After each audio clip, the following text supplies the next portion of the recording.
Hello guys, j'espère que vous allez bien. Bienvenue chez Ladwa It's About Everything. Et cette fois-ci, on va parler d'un cas, d'un spécimen. Tu sais, quand on parle de mythomanie, mythomanie, c'est à un autre niveau. Lui, là, c'est un type de personne, un type d'individu, d'humain.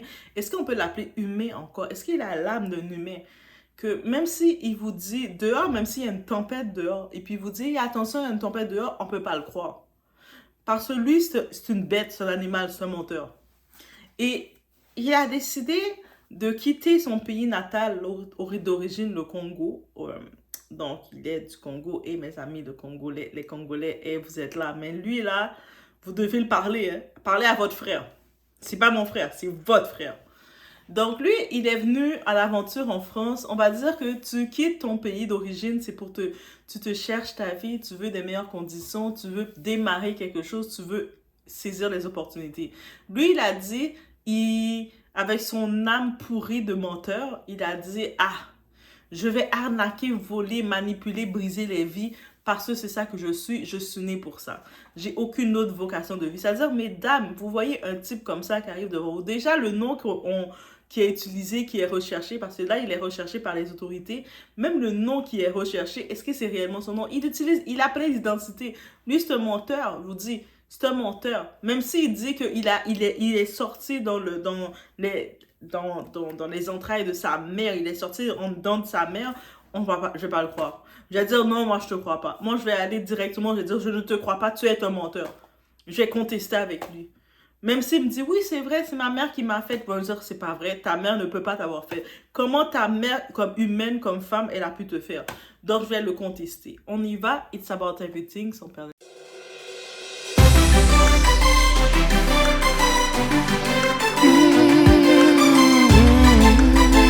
Donc, ce type, cet arnaqueur, ce petit chose, cet énergumène, il était inscrit au RSA.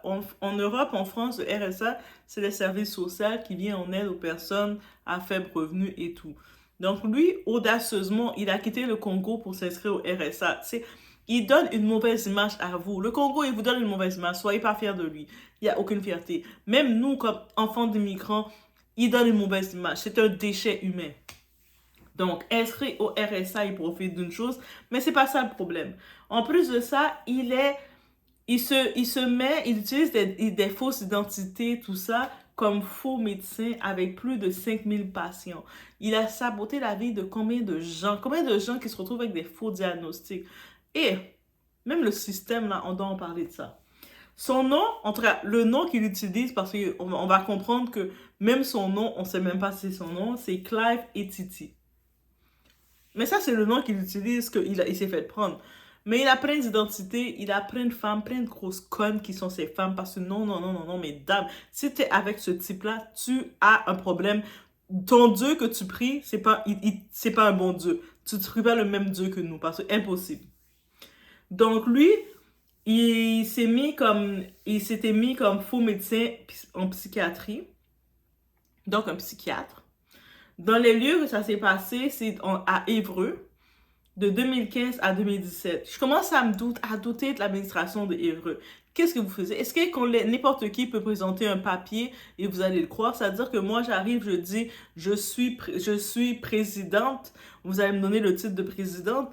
Il n'y a pas de vérification qui est faite. Habituellement, même pour un petit boulot, les compagnies font des vérifications. Ils vérifient tes 5 dernières années. Ils appellent tes références. Ils contactent du côté national pour voir si tu n'as pas de casier judiciaire quelque part, si tu n'as pas de dettes quelque part. Et eux autres, là, comme médecins, c'est juste ce vieux zigoto, ce clown, cet énergumène, il a juste présenté 2-3 papiers étampés et le monde l'ont laissé avec des patients. Yo, Évreux, l'administration, vous êtes responsable. Moi, c'est eux autres que j'accuse aussi. Donc, mardi le 15 octobre dernier, 2024, il y a eu un non-lieu parce que il ne s'est pas présenté en tribunal. Bien entendu qu'il ne s'est pas présenté cet animal parce qu'il sait qu'il est coupable. Ah oui, vous allez dire, Doua, pourquoi tu es dur avec lui, mais pourquoi je vais être normal avec lui? Et vous allez comprendre pourquoi que actuellement je suis douce avec lui. Parce que j'aurais pu être méchante. Actuellement, cet animal, je suis douce avec lui quand même.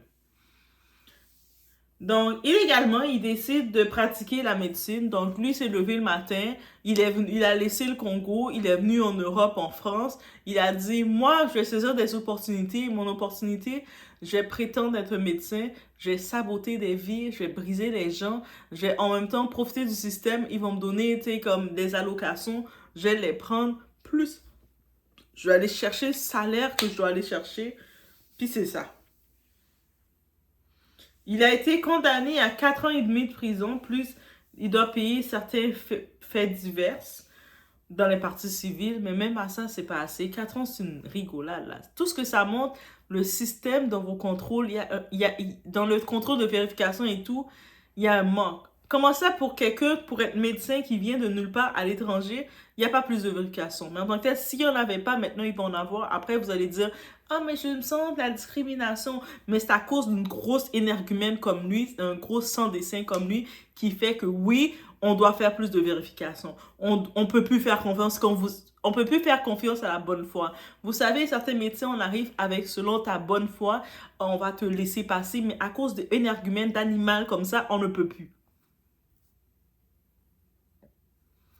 Donc lui, justement, dans l'hôpital psychiatrique qu'il était, à Évreux, on l'avait donné plus de 500 patients en charge. On imagine dans le domaine de la santé en plus, il y a beaucoup de cas, beaucoup de trucs qui arrivent. On l'a mis plein de personnes en charge parce qu'ils sont contents d'avoir cet animal en pensant que c'était un humain. Ils l'ont donné ses charges. Désolé les animaux d'avoir mis cet énergumène dans le titre animal. Je suis désolée. Moi, je blâme l'équipe de vérification, je blâme les ressources humaines qui sont coupables. Pour moi, ils sont coupables. C'est quoi que, comme vérification? Ça veut dire que lui, cette grosse... Tu sais, vous savez, quand vous allez aux toilettes, vous laissez sortir les choses de votre corps. C'est comme ça que j'ai en tête pour lui. Désolé, il n'y a rien de gentil que j'ai pour lui. Donc, ça veut dire que où sont vos vérifications? Déjà, quand on va chercher des emplois, ils nous vérifient les 5 dernières années. Ils appellent nos écoles, ils appellent où? Ils appellent des banques, ils font les vérifications judiciaires, ils font le contrôle de crédit. Si tu ne dois pas trop de dette, t'es pas foqué, tu dois trop de dette, tu es responsable financièrement. Ils te vérifient de partout, mais lui, cet animal, pour être docteur, on n'a pas vérifié, il a ajouté avec des papiers, il a volé 2-3 étampes, il s'est prétendu docteur il a étudié tel endroit et vous l'avez laissé avec 500 patients. Donc, vous-même, les personnes qui étaient dans la vérification, ils doivent tous être condamnés parce qu'ils ont été bêtes. Et puis, je le dis, ils ont été encore plus bêtes que ça. Donc, ils sont aussi coupables. Donc, en 2017, il a été démasqué et mis en examen pour exercice légal de médecine, usurpation de diplôme. Donc, bien entendu, il n'a jamais étudié la médecine. Même comme étant soin infirmier, il n'a pas étudié. Ça veut dire qu'il arrive en profession, le monde a vu qu'il faisait des fautes bizarres, des fautes bien bêtes. Le monde le regardait et disait, il est vraiment docteur, lui. C'est certain. Vous savez, des fois, quand vous êtes là au travail, vous voyez un collègue qui est supposé avoir un certain titre. Vous avez entendu, le collègue avait des bachelors, avait des ci, avait des ça. Je sais que le titre ne veut pas dire ne donne pas ton intelligence et ton savoir-vivre, ton savoir-être. Mais des fois, vous regardez la personne, le raisonnement de la personne, vous avez des questionnements, mais est-ce que c'est normal qu'il agit comme ça, il se comporte comme ça? Mais il y a eu beaucoup de questionnements, c'est pour ça que ça posait du doute. Il y a eu des enquêtes qui ont été faites par le CEPAM. Le CEPAM, c'est la Caisse primaire d'assurance maladie du Rhône depuis 2014. Parce que lui, en plus de techniquement, il exploitait le système de la France. Lui, là, c'est un migrant qui fait à cause de ça que dans l'immigration, il y a autant de contrôle que le monde commence à être essoufflé, est à bout. Le monde a une mauvaise image de vous, mais c'est à cause d'énergumènes comme ça qui viennent à l'aventure tout gâcher notre image. Oui, on ne doit pas le supporter. Il n'y a aucun support qu'on peut lui donner. Et en plus, tout ça. Donc, en 2015, il avait été embauché par le nouvel hôpital de Navarre. Le nouvel hôpital de Navarre, l'administration, c'était quoi? Est-ce que les gens de l'administration, ils avaient tellement faim qu'ils contrôlaient, ils ne pouvaient pas vérifier rien, et puis ils embauchaient n'importe quel zigoto, n'importe qui, j'aurais pu arriver et dire, moi, je suis chirurgienne et je serais venu avec un couteau de cuisine en train de vous charcuter. J'aurais pu aussi faire la même chose. Ils sont où les équipes de vérification? Techniquement, on est supposé avoir des équipes de vérification quelque part. C'est ça votre job, de vérifier? Donc lui, là, il a présenté un diplôme de la Roumanie en imitant le sceau avec le, un numéro de diplôme d'un vrai médecin. Donc, il a pris le numéro d'un vrai médecin, qu'on recherche, on le voit. Mais même à ça, vous voyez le nom, ça veut dire qu'il utilisait déjà des noms d'autres personnes. Le monde n'a pas fait plus de vérification. Ou s'ils ont vérifié, ils ont appelé selon le nom. Hey, on a docteur Chak Chak Chak Chak Chak. Est-ce que c'est lui? Ah oui, il a étudié là, c'est lui. Mais c'est la mauvaise personne. Vous avez, il n'y a pas d'empreinte médicale, il n'y a pas les empreintes. Quand vous prenez vos docteurs qui vont avoir accès aux patients, vous faites pas un minimum de recherche, s'assurer que le docteur, c'est pas un criminel, c'est pas un prédateur. C'est quoi ça? Même l'hôpital de Navarre mérite de brûler juste pour ça. Désolé, là. Oh, Doha, tu t'es dur, mais lui, comment vous avez laissé passer cet énergumène comme ça? Donc, le processus d'entrevue des médecins. Encore une fois, on se demande, est-ce qu'ils ont un processus de médecin? C'est-à-dire que techniquement, n'importe qui peut arriver à l'hôpital avec un document, des CV falsifiés, et puis ils vont prendre des empreintes d'un pays. Moi, j'ai cherché une empreinte d'Angleterre, et puis je fais tac, tac.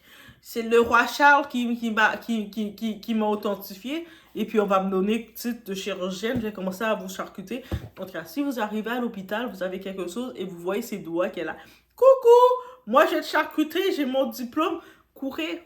Même si vous n'avez pas la force, courez. Courez. Cet hôpital-là n'est pas bon. Donc, ils n'ont pas fait aucune vérification d'antécédents, références, parce que c'est impossible.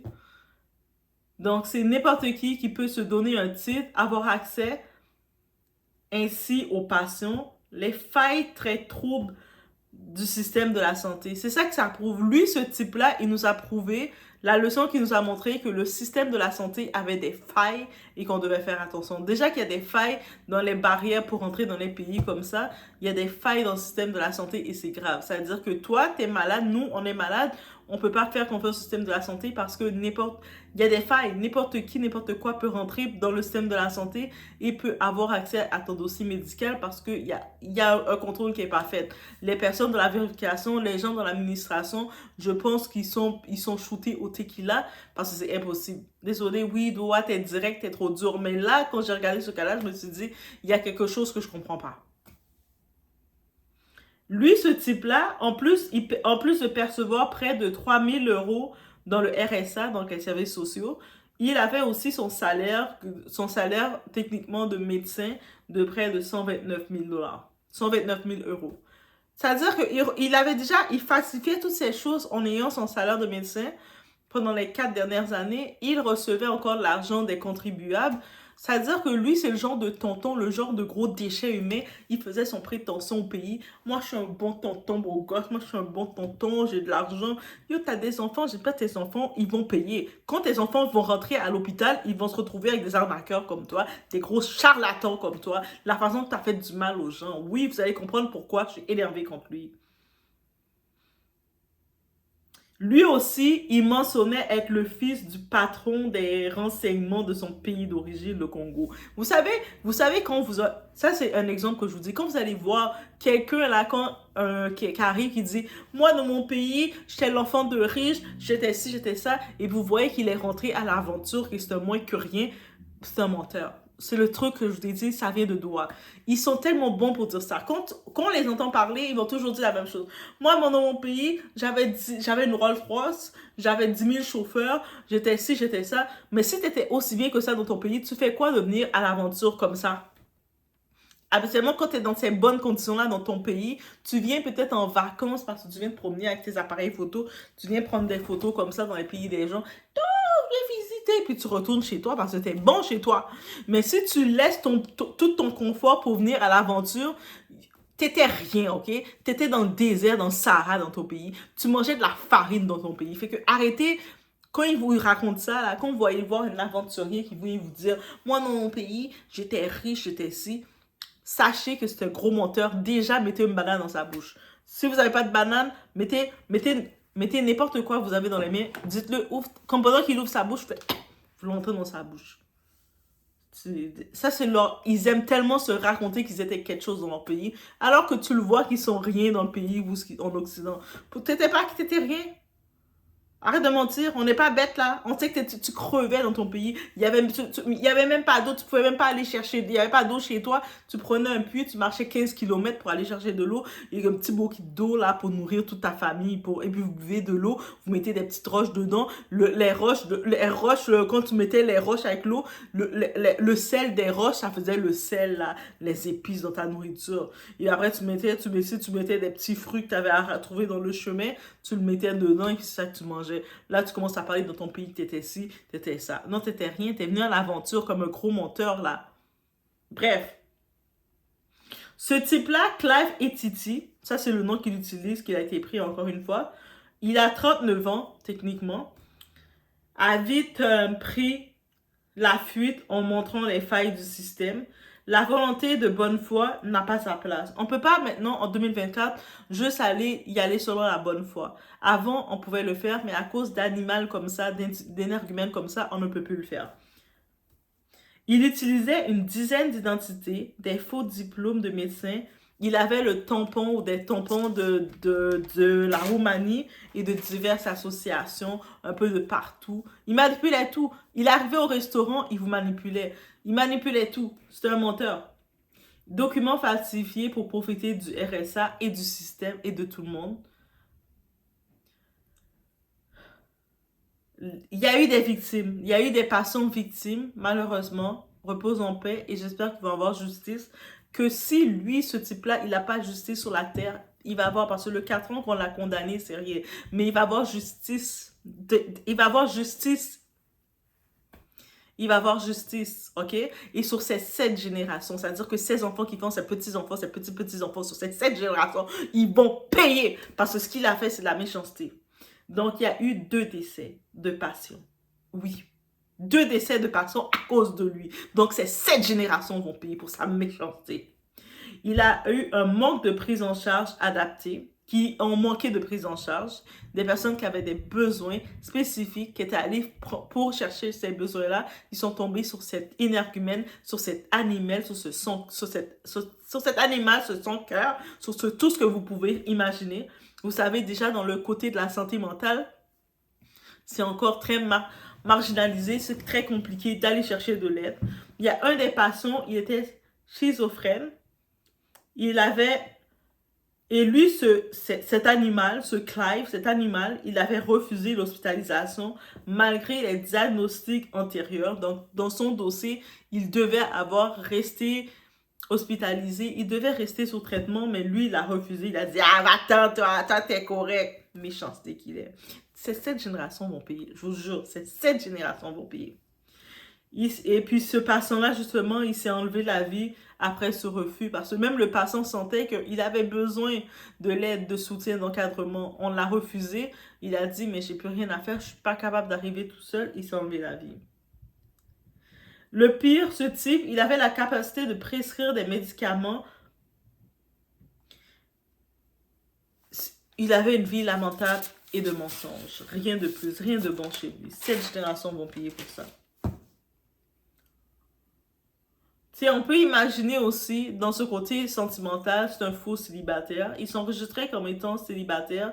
Ils ont pu regarder, par contre, il était enregistré en couple avec 3, même 5 enfants. Donc, il vivait techniquement, dans une des maisons qu'il vivait, il y avait 3 ou 5 enfants.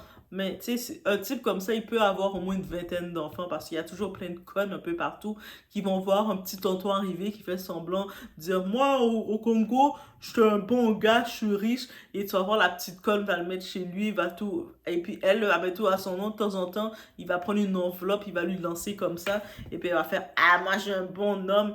Et puis elle connaît rien de lui parce que c'est une conne désespérée de l'amour. Oui, désolé, ah, j'y vais cru. Donc.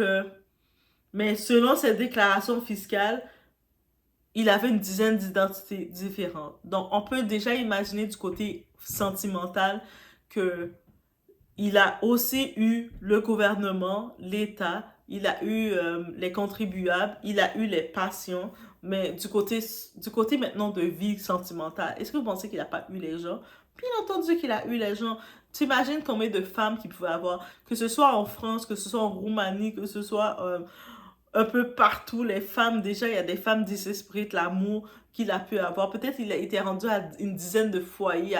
Ça veut dire qu'il y a des femmes, vous savez, quand les femmes disent, ah, mais moi, je veux pas afficher mon gars parce que toi, t'affiches pas ton gars parce que t'as une grosse conne, mais ce gars que t'affiches pas, là, il a 3 ou 4 autres femmes. Fait que commencez à afficher vos gars. Affichez-les même. Je dis pas de parler de vos couples. Affichez vos gars que mettez la photo de votre gars. Parce que des fois, ce gars-là, là, arrêtez de les rendre service, ok? Je vous dis ça d'avance. Un type comme ça, il a peut-être 6 femmes. Et toutes les femmes, elles disent, lui dit, ah, tu sais, moi, j'aime pas trop les réseaux, m'afficher. La femme est là, ouais, moi et mon mari, on n'aime pas trop s'afficher. Tu restes en secret, mais lui, il a 6, 7 femmes. Plus, il est au Congo quand il va faire aller bâtir ses maisons, ses hôtels, ses, je ne sais pas, ses pharmacies, ses je ne sais pas trop quoi au Congo. Il a combien de femmes là-bas? Et puis les femmes, elles sont mouillées pour lui parce que il arrive avec plein d'argent là. Et tout l'argent qu'il a, il est content là. Et lui, c'est on l'a diagnostiqué comme étant la mythomanie perverse. Il est convaincu de sa supériorité intellectuelle. Vous savez, le genre de personne qui se pense plus intelligent que la normale. Manipulateur, narcissique, ça c'est son profil. Il détourne les questions. Le genre là, tu vas discuter avec lui, il va toujours, même si tu lui poses une question, il va toujours faire en sorte de détourner la question pour aller à son sens. Il aime manipuler son entourage. C'est-à-dire son entourage, c'est tout le monde. Dès qu'il passe à côté de toi, il va toujours te manipuler parce que le but, c'est de montrer qu'il est intelligent. Donc, il veut avoir le contrôle. Il y a le mandat d'arrêt contre lui, introuvable sur les terres. C'est sûr qu'il utilise une autre identité. Il y a sûrement une grosse conne qu'il protège parce qu'il vit chez quelqu'un et la femme, probablement, c'est au nom d'une des femmes qui paye tout. Et puis, elle est contente parce qu'elle se dit qu'elle a un homme parce que c'est une grosse conne. Et même la femme qui est avec lui, je te dis, t'es une conne. Ah, je suis méchante. Voilà. Il m'a énervée, désolée. Je pense surtout aux victimes. C'est pour ça que je suis énervée. C'est possible qu'il a quitté la France, c'est possible qu'il peut être en Belgique, il peut être en Suisse, il peut être en Ukraine. Hey, faites-le aller dans les pays de guerre, là. Amenez-le dans les pays de guerre, que quelque chose l'arrive. POM! Oui, j'ai dit ça comme ça. Qu'il va là.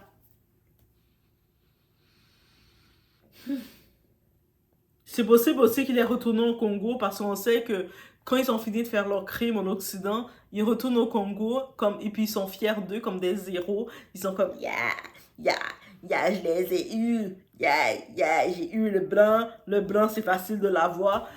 Yo, sur tes 7 générations, tu vas voir que si c'est facile de quoi.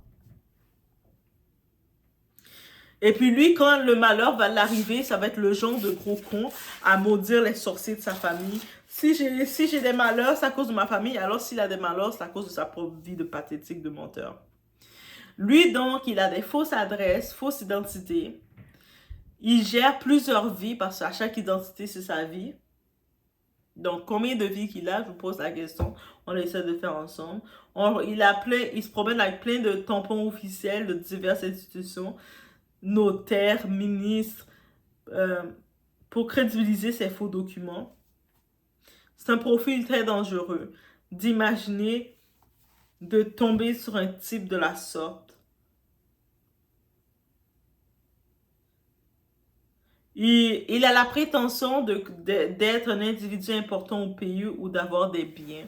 Tu sais, c'est comme des fois, vous voyez quelqu'un, il va raconter, moi au pays, j'ai un hôtel, moi j'ai ci au pays, moi je suis ça. Mais le type, il est rase. Le type, il a rien de... Le type, même un bouquet de fleurs, il peut pas donner. Même un 100 $, il peut pas te donner. Mais il va laisser croire, mince, je peux pas te donner maintenant parce que j'ai trop d'argent au pays.